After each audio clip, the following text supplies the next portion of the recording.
अब हम बात करते हैं ऐसे मॉलिक्यूल्स और आयंस जिसमें दो सेंट्रल एटम्स हैं, उनका लिविस स्ट्रक्चर हम कैसे बनाएं। तो कुछ एग्जांपल्स मैं लिख रहा हूं, फिर उसके बाद डिस्कस करेंगे।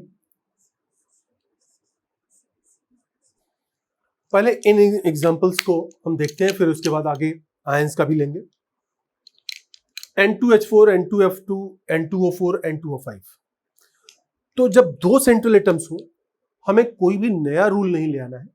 जो हम जानते हैं, जो अब तक हमने किया है, एक सेंट्रल एटम या एक सेंट्रल एटम वाले मॉलिक्यूल और आयंस वाले, वही सारे रूल्स यहां पर फॉलो होंगे। एक एडिशनल चीज यहां पर करनी है, हमें यह कोशिश करनी है कि जहां तक संभव हो सके सिमेट्रिकल स्ट्रक्चर दिखे, मतलब दोनों सेंट्रल एटम के चारों तरफ की सराउंडिंग्स आइडेंटिकल दिखे। मतलब कि जैसे अब यहां पर N2H4 है, तो दोनों नाइट्रोजन के चारों तरफ दो दो हाइड्रोजन दिखाई दे, सराउंडिंग्स आइडेंटिकल दिखाई दे। एज फार एज पॉसिबल हम सिमेट्रिकल स्ट्रक्चर का फॉर्मेशन करेंगे। कुछ एक्सेप्शंस होंगे, मैं उसको आगे डिस्कस करूंगा, लेकिन हम शुरुआत यहीं से करेंगे और लॉजिकली यही चलता है। तो जैसे यहां पर दो नाइट्रोजन है, सेंट्रल एटम से दोनों नाइट्रोजन लिख लिया। अब चार हाइड्रोजन है तो चार हाइड्रोजन बना दिए। हमेशा ध्यान रखना, सेंट्रल एटम आपस में जुड़े हो सकते हैं डायरेक्टली भी, या किसी ऑक्सीजन से भी जुड़े हो सकते हैं। ब्रिज की तरह ऑक्सीजन काम करता है।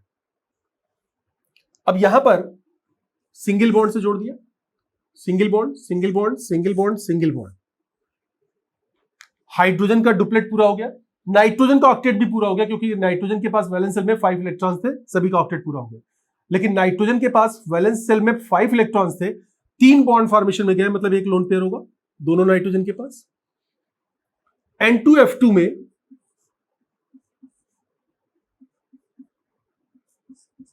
ये है। तो अब यहां पर हमें क्या करना है, single bond single bond single bond, fluorine का ऑक्टेट पूरा, फ्लोरीन का ऑक्टेट पूरा। नाइट्रोजन के पास वैलेंस सेल में खुद के 5 थे, 2 बॉन्ड बनाया, 7 हुए, एक डबल बॉन्ड बना दे तो दोनों का ऑक्टेट पूरा। नाइट्रोजन के पास वैलेंस सेल में 5 थे, 3 बॉन्ड फॉर्मेशन में गए, मतलब एक लोन पेयर है। तो ये हो गया N2F2। N2O4 का स्ट्रक्चर बनाए तो 2 नाइट्रोजन 4 ऑक्सीजन है, तो सिमेट्रिकल डिस्ट्रीब्यूशन तो ऐसा ही होगा। अब single bond single bond single bond, nitrogen के पास अभी देखो 7 इलेक्ट्रॉन्स हुए। अगर हम यहां पर सिंगल बॉन्ड बना दे तो नाइट्रोजन का ऑक्टेट पूरा, इस ऑक्सीजन का ऑक्टेट नहीं पूरा है। अगर ये डबल बॉन्ड बना दिया तो अब प्रॉब्लम कहां पर है,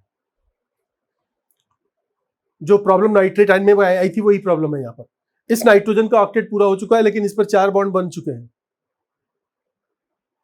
और इस ऑक्सीजन का ऑक्टेट नहीं पूरा है। तो हमें तरीका क्या करना पड़ेगा, इसको कोऑर्डिनेट बॉन्ड से जोड़ दें, इसको भी कोऑर्डिनेट बॉन्ड से जोड़ दें। ध्यान रहे, मैंने बताया था कि सेंट्रल एटम अगर सेकेंड पीरियड का है तो किसी भी कंडीशन में उस पर 4 से ज्यादा कोवेलेंट बॉन्ड नहीं बने होंगे, वो इंक्लूडिंग कोऑर्डिनेट कोवेलेंट बॉन्ड बताया था मैंने। तो वही चीज यहां पर है, हमने ये डबल बॉन्ड बनाया, ये सारा स्ट्रक्चर कंप्लीट। अब नाइट्रोजन के पास कोई लोन पेयर नहीं है, क्योंकि नाइट्रोजन के 5 इलेक्ट्रॉन यूज हो गए, एक यहां पर यूज हुआ, 2 यहां पर यूज हुआ, और एक कोऑर्डिनेट बॉन्ड में दोनों नाइट्रोजन का ही दोनों इलेक्ट्रॉन यूज हुआ है। और हमने बताया था कि जब भी नॉर्मल कोवेलेंट बॉन्ड, जब भी कोऑर्डिनेट बॉन्ड बनाए, नॉर्मल कोवेलेंट बॉन्ड से रिप्लेस करें तो ये हमारे पास हो जाएगा स्ट्रक्चर।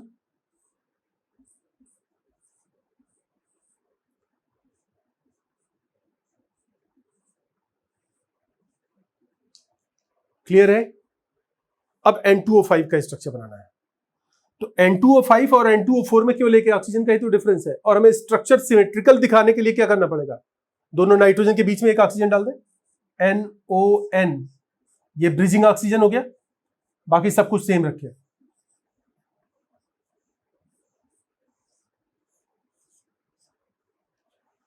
क्लियर है। तो ये N2O5 का स्ट्रक्चर हो गया।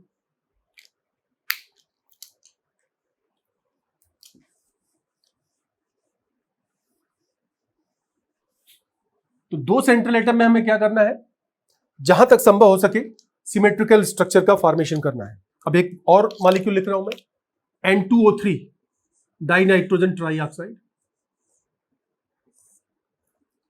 इसमें भी सिमेट्रिकल स्ट्रक्चर बनाए, तो 3 ऑक्सीजन है तो एक बीच में डाल दो, 2 किनारों पे डाल दो, single bond single bond single bond single bond, double bond double bond, हो गया। दोनों नाइट्रोजन के पास एक एक लोन पेयर, तो ये सिमेट्रिकल स्ट्रक्चर आ गया।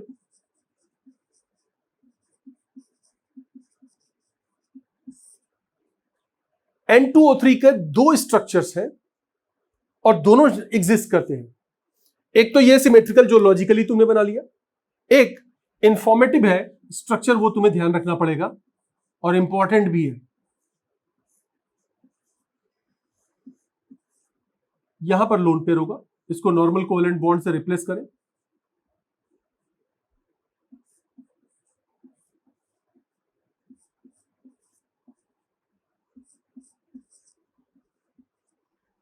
तो ये दोनों स्ट्रक्चर्स एक ही स्ट्रक्चर्स है और ये वाला अनसिमेट्रिकल स्ट्रक्चर है। कई बार ये भी बोल दिया जाता है क्वेश्चंस में कि अनसिमेट्रिकल स्ट्रक्चर, और कई बार सिमेट्रिकल स्ट्रक्चर बोल दिया जाता है, और कई बार कुछ भी नहीं बोला जाता। अब मान लो तुमसे पूछ दिया जाए कि N2O3 में NN बॉन्ड है, नाइट्रोजन नाइट्रोजन बॉन्ड है, मतलब नाइट्रोजन क्या सीधे नाइट्रोजन से जुड़ा है, तो बोलोगे हाँ है। क्यों है, वो ये वाला स्ट्रक्चर बताएगा। और अगर ये पूछ लिया जाए क्या N2O3 में NON बॉन्ड है, नाइट्रोजन ऑक्सीजन नाइट्रोजन बॉन्ड है, तो है, ये वाला स्ट्रक्चर बताएगा। क्योंकि दोनों एग्जिस्ट करते हैं, इसलिए हमें दोनों के आंसर में ये कंसीडर करना पड़ेगा कि NN बॉन्ड भी है और NON बॉन्ड भी है। पिछले 10 सालों में अगर देखेंगे तो N2O3 के स्ट्रक्चर पर बेस्ड कम से कम 5 क्वेश्चंस आ चुके हैं जेईई एडवांस में। इसलिए इस चीज को तुम्हें ध्यान रखना है कि इसके सिमेट्रिकल और अनसिमेट्रिकल दोनों स्ट्रक्चर्स हैं। एक में NN बॉन्ड होता है अनसिमेट्रिकल में, और लॉजिकल जो सिमेट्रिकल है उसमें तो NON बॉन्ड होता है। तो ये ध्यान रखना है।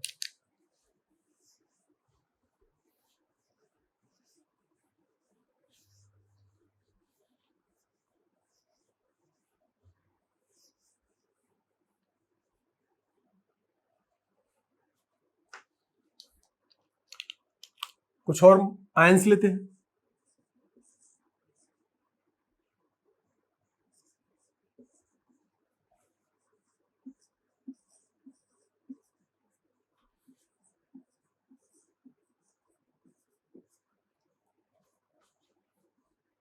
H2O4 2 minus, H2O6 2 minus, H2O7 2 minus, और एक और लिख लेता हूं H2O8 2 माइनस।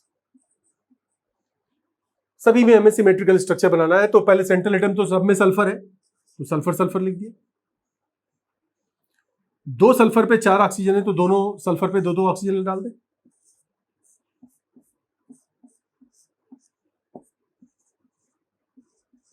ये हो जाएगा।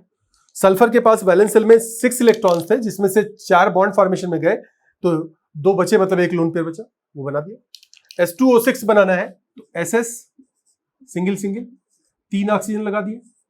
नेगेटिव चार्ज हमारे पास 2 है, तो सिमेट्रिकल चार्ज भी डिस्ट्रीब्यूशन होगा, एक इधर वाले पे तो एक इधर वाले पे।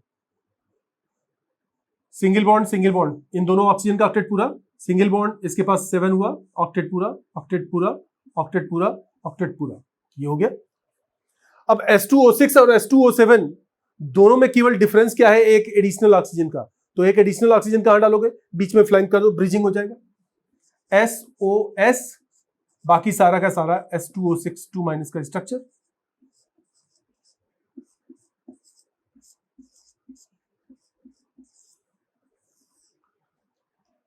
H2O8 2 माइनस आया। अब इसका स्ट्रक्चर बनाओगे तो इसी से एक ऑक्सीजन और बढ़ गया, तो एक ऑक्सीजन बीच में और डाल दो, क्या हो जाएगा, SOOS double bond O minus double bond double bond O minus double bond, ये हमारे पास हो जाएगा। This is परऑक्सी disulphate, परऑक्सी disulphate ion. इसमें परऑक्सी लिंकेज दिख रहा है, जो ऑक्सीजन ऑक्सीजन सिंगल बॉन्ड है, इस वाले लिंकेज को हम बोलते हैं परऑक्सी लिंकेज।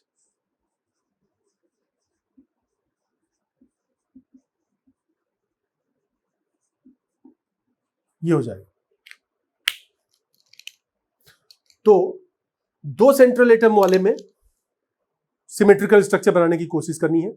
कुछ एक्सेप्शंस होंगे जिसको मैं अलग से डिस्कस कर दूंगा, लेकिन जनरल तरीका तुम्हारा वही होगा कि जो दोनों सेंट्रल एटम है उसके चारों तरफ की सराउंडिंग्स जहां तक हो सके सिमेट्रिकल दिखाई दे।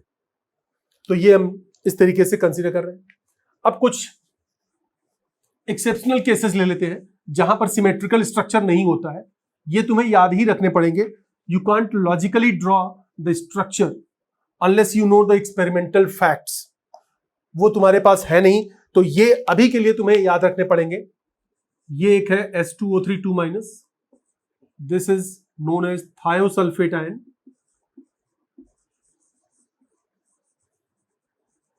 इसका नाम है थायोसल्फेट आयन। सोडियम थायोसल्फेट या हाइपो सुना होगा, उसी का एनायन है। इसका अनयूजुअल स्ट्रक्चर होता है, ये तुम्हें ध्यान रखना पड़ेगा। Sulphur sulphur double bond, oxygen negative charge, oxygen negative charge, double bond, ये तुम्हें ध्यान रखना है। ऐसा ही एक है S2O5 2-, पायरोसल्फाइट आयन।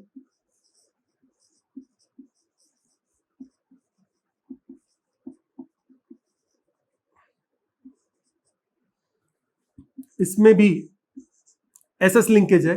उम्मीद थी कि सिमेट्रिकल स्ट्रक्चर होगा, लेकिन ऐसा नहीं है। यह तुम्हें याद रखना है। तो कुछ ऐसे स्ट्रक्चर्स आएंगे जो तुम्हें याद रखने पड़ेंगे, और ये बार बार पूछे जाते हैं। जहां गलती होने के चांसेस होते हैं वो बार बार पूछे जाते हैं। तो ये दोनों थायोसल्फेट और पायरोसल्फाइट, ये दोनों तुम्हारे लिए इंपॉर्टेंट है। और एक मैंने बताया था N2O3 का 2 स्ट्रक्चर, N2O3 में दोनों है, लेकिन इनमें यही स्ट्रक्चर है, तो इनको हमें याद रखना पड़ेगा। तो दो सेंट्रल एटम वाले मॉलिक्यूल्स और आयन का लिविस स्ट्रक्चर बनाना हमने सीख लिया। अब हम बात करते हैं 3 और मोर देन 3 सेंट्रल एटम।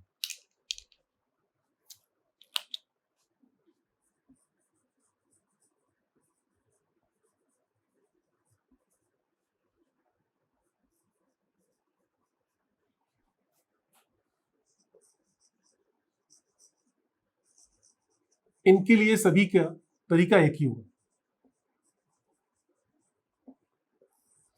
3 और मोर देन 3 सेंट्रल एटम्स के लिए तरीका सेम होगा।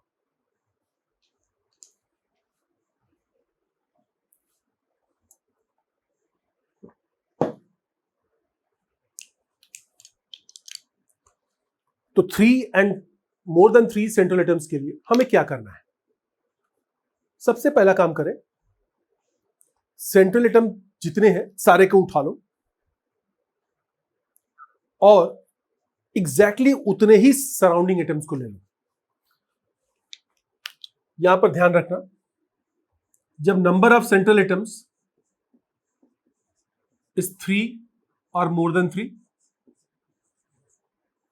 और number of surrounding atoms greater than or equal to number of central atoms, जब ये दोनों कंडीशन साइमल्टेनियसली फुलफिल होंगी तो साइक्लिक स्ट्रक्चर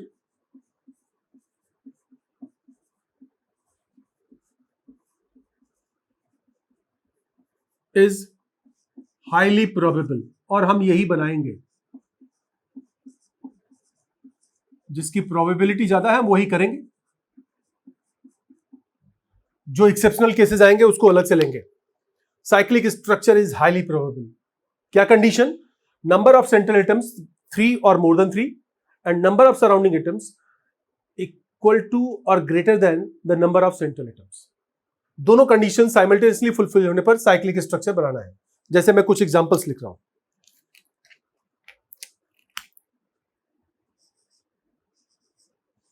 S3O9, इसको हम अल्टरनेटिवली लिख सकते हैं SO3 का होल थ्राइस, सल्फर ट्राईऑक्साइड का ट्राइमर। पूरा फॉर्मूला इस तरीके से लिख सकते हैं। अब इसमें हमें ध्यान देना है, साइक्लिक स्ट्रक्चर बनाना है।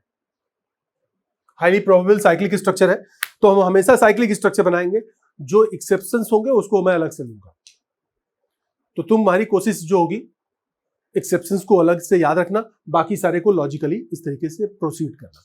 कैसे करना है? तो जितने सेंट्रल एटम्स हैं उतने ही सराउंडिंग एटम्स उठा लो उस मॉलिक्यूल में से। Equal number of central atom तो सारे के सारे ले लो, और जितने सेंट्रल उठाए उतने ही सराउंडिंग ले लो, और उनको अल्टरनेट अरेंजमेंट करते हुए central single bond surrounding, central single bond surrounding, इस तरीके से अरेंज करते हुए एक साइक्लिक स्ट्रक्चर बना लो। अगर 3 सेंट्रल एटम है तो 3 सराउंडिंग ले लो तो 6 मेंबर रिंग बन जाएगी। 4 सेंट्रल एटम है तो 4 सराउंडिंग एटम ले लो, 8 मेंबर रिंग बन जाएगी। 5 सेंट्रल एटम है तो 5 सराउंडिंग एटम ले लो, 10 मेंबर रिंग बन जाएगी। वो हम बनाएंगे और उसके बाद फिर हम आगे प्रोसीड करेंगे। तो यहां पर हमें क्या करना है, 3 सेंट्रल और 3 सराउंडिंग, 3 सल्फर और 3 ऑक्सीजन लेकर के एक रिंग बना ले। Single bond sulphur oxygen, sulphur oxygen, oxygen sulphur, ये 6 मेंबर रिंग बना ली। अब जो बचे हुए सराउंडिंग एटम्स है, जो बचे हुए सराउंडिंग एटम्स है उनको सेंट्रल एटम पर सिमेट्रिकली डिस्ट्रीब्यूट करना है। तो यहां पर कितने ऑक्सीजन कंज्यूम हो गए, 3, बचे 6, तो 3 ऑक्सीजन, 6 ऑक्सीजन 3 सल्फर पर सिमेट्रिकली डिस्ट्रीब्यूट करना है, मतलब हर एक पर 2-2 ऑक्सीजन डिस्ट्रीब्यूट करना है।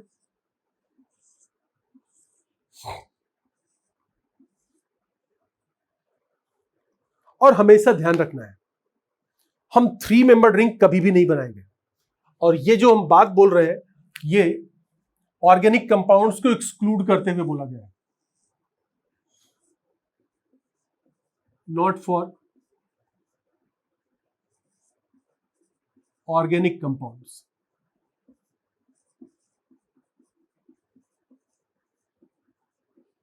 मैं इनऑर्गेनिक पढ़ा रहा हूं इसलिए इनऑर्गेनिक कंपाउंड्स की बात कर रहा हूं। हमें क्या करना है, कोशिश ये करनी है कि 3 मेंबर रिंग हम कभी नहीं बनाएंगे। 1-2 केसेस आएंगे वो मैं बताऊंगा। 3 मेंबर रिंग, 4 मेंबर रिंग हमेशा हमें अवॉइड करनी है, क्योंकि ये रिंग साइजेस जो होती हैं, छोटी रिंग साइजेस होती हैं, जिससे एंगल स्ट्रेन होता है। एंगल स्ट्रेन क्या होता है इसको मैं हैबिटेशन के बाद बताऊंगा, क्योंकि वहां पर एंगल का थोड़ा फंडा आएगा, फिर उसके बाद बताऊंगा। तो अभी के लिए ये मान के चलो कि 3 मेंबर रिंग और 4 मेंबर रिंग हमें नहीं बनानी है।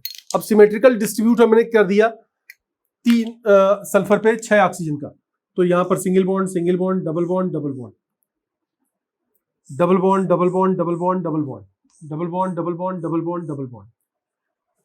एक तरीका ये भी था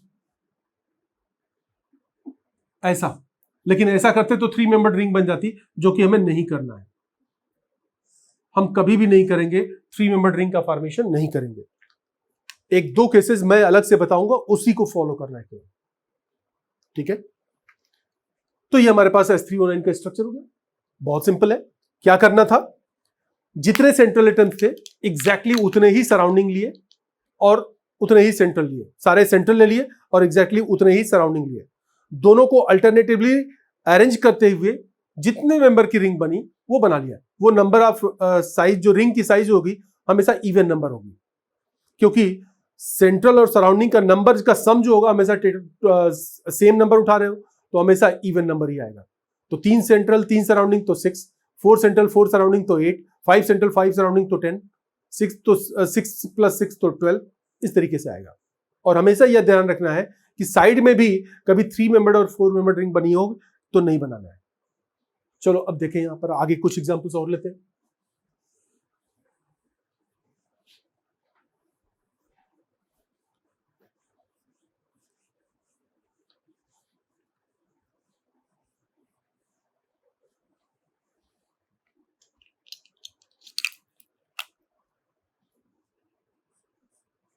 H3P3O9, इसको 3 तरीके से लिख सकते हैं, HPO3 का होल थ्राइस, और सबसे बढ़िया रिप्रेजेंटेशन है P3O3 P3OH होल थ्राइस, मतलब इसमें 3 OH ग्रुप होंगे, ये ध्यान रखें। ये सबसे बढ़िया रिप्रेजेंटेशन है अगर स्ट्रक्चर बनाने को ध्यान में रखा जाए तो। कन्वीनियंट ये दोनों होते हैं, लिखने में आसानी होगी, लेकिन इस तरीके से लिखने में थोड़ी दिक्कत है, लेकिन ये ज्यादा कन्वीनियंट है, ज्यादा इंफॉर्मेटिव है स्ट्रक्चर बनाने के पॉइंट ऑफ व्यू से। चलो देखें, इसका स्ट्रक्चर बनाना है तो 3 फास्फोरस और 6 ऑक्सीजन, 9 ऑक्सीजन और 3 हाइड्रोजन, तो ऑब्वियसली हाइड्रोजन तो कभी भी सेंट्रल होगा नहीं, ऑक्सीजन कभी सेंट्रल होगा नहीं, इस केस में फास्फोरस ही होगा। तो 3 फास्फोरस और 3 ऑक्सीजन मिला करके 6 मेंबर रिंग बना लिया।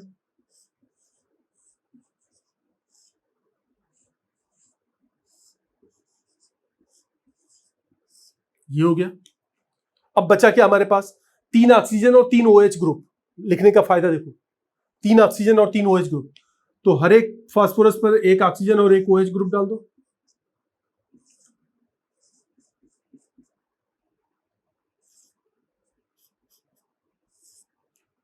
Double bond single bond, double bond single bond, double bond single bond, ये हमारे पास हो जाएगा। तो this is structure of T3O6OH whole trans. बहुत आसान है, साइक्लिक स्ट्रक्चर बनाना है तो बहुत आसान है ये तरीका। जितने सेंट्रल है उतने ही सराउंडिंग उठाओ और अल्टरनेट अरेंजमेंट करते हुए रिंग बनाओ, और फिर उसके बाद बचे हुए सराउंडिंग एटम्स को सेंट्रल एटम पर सिमेट्रिकली डिस्ट्रीब्यूट कर दो। जब कोई पॉसिबिलिटी नहीं तो अनसिमेट्रिकल डिस्ट्रीब्यूशन होगा, लेकिन ज्यादातर केसेस में सिमेट्रिकल डिस्ट्रीब्यूशन हो जाएगा। कुछ और एग्जांपल्स लेते हैं।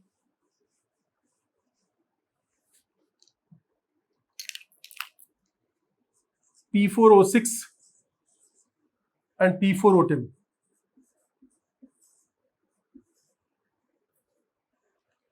तो यहां पर 4 फास्फोरस और 6 ऑक्सीजन है, दोनों कंडीशन सेटिस्फाई हो रही है। 4 फास्फोरस और 4 ऑक्सीजन लेकर के अल्टरनेट अरेंजमेंट करते हुए रिंग बना लो।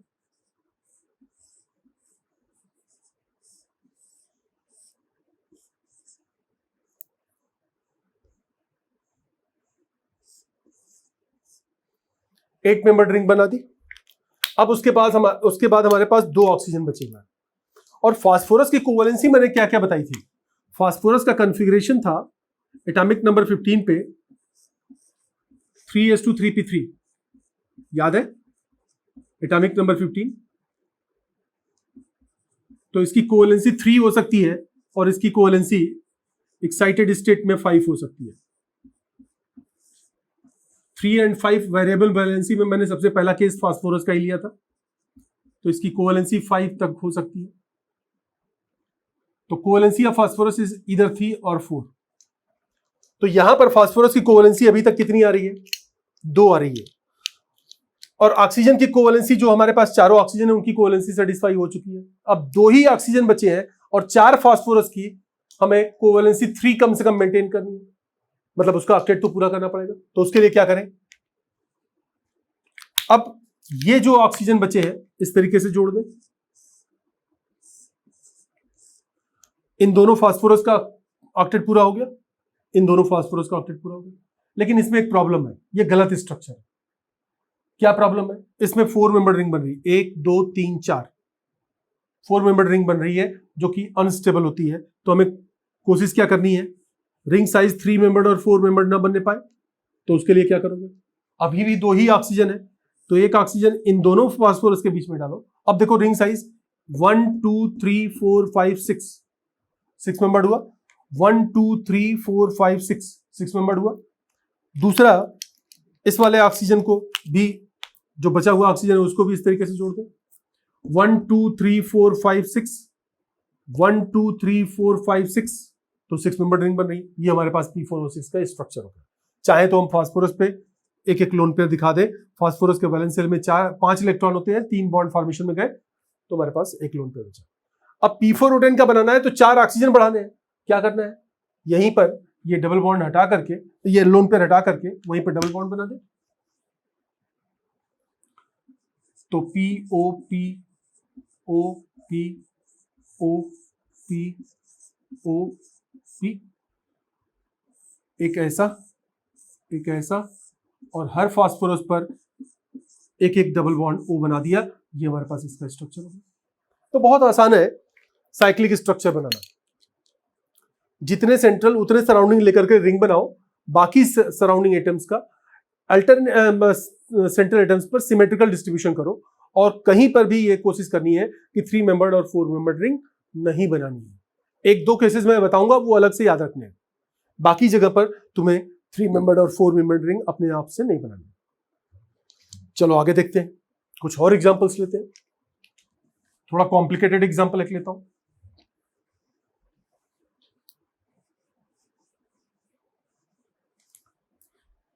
दो एग्जांपल्स लेते हैं इनफैक्ट। B3 N3H6, इस कंपाउंड को हम बोलते हैं इनऑर्गेनिक बेंजीन।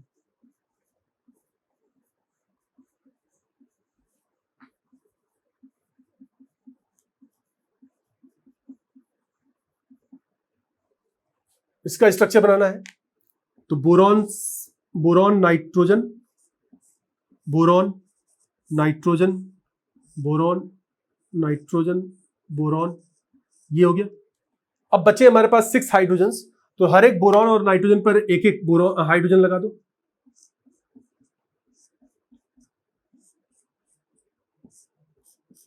देखो हाइड्रोजन का डुप्लेट पूरा हो गया सिंगल बॉन्ड बनने से, नाइट्रोजन का ऑक्टेट पूरा हो गया, सब पे 3-3 बॉन्ड बन गए, लेकिन बोरॉन का ऑक्टेट इनकम्प्लीट है। और क्या कोई तरीका है जिससे हम नाइट्रोजन का बोरॉन का ऑक्टेट पूरा कर सकते हैं? है, कोऑर्डिनेट बॉन्ड बना दे। इसके पास जो लोन पेयर है उसकी शेयरिंग से इधर से इधर कोऑर्डिनेट बॉन्ड, इधर से इधर कोऑर्डिनेट बॉन्ड, और इधर से इधर कोऑर्डिनेट बॉन्ड, तो इसका ऑक्टेट पूरा हो जाएगा। और इसको हम नॉर्मल कोवेलेंट बॉन्ड से रिप्लेस कर दें तो ये हमारे पास हो जाएगा BN BN N B H H H H H H। Nitrogen donor है पॉजिटिव, बोरॉन एक्सेप्टर है negative, positive negative, positive negative, और अल्टरनेट डबल बॉन्ड है ये। तो इनऑर्गेनिक बेंजीन का हम दोनों में से कोई भी स्ट्रक्चर बना सकते हैं। Both are perfectly all right.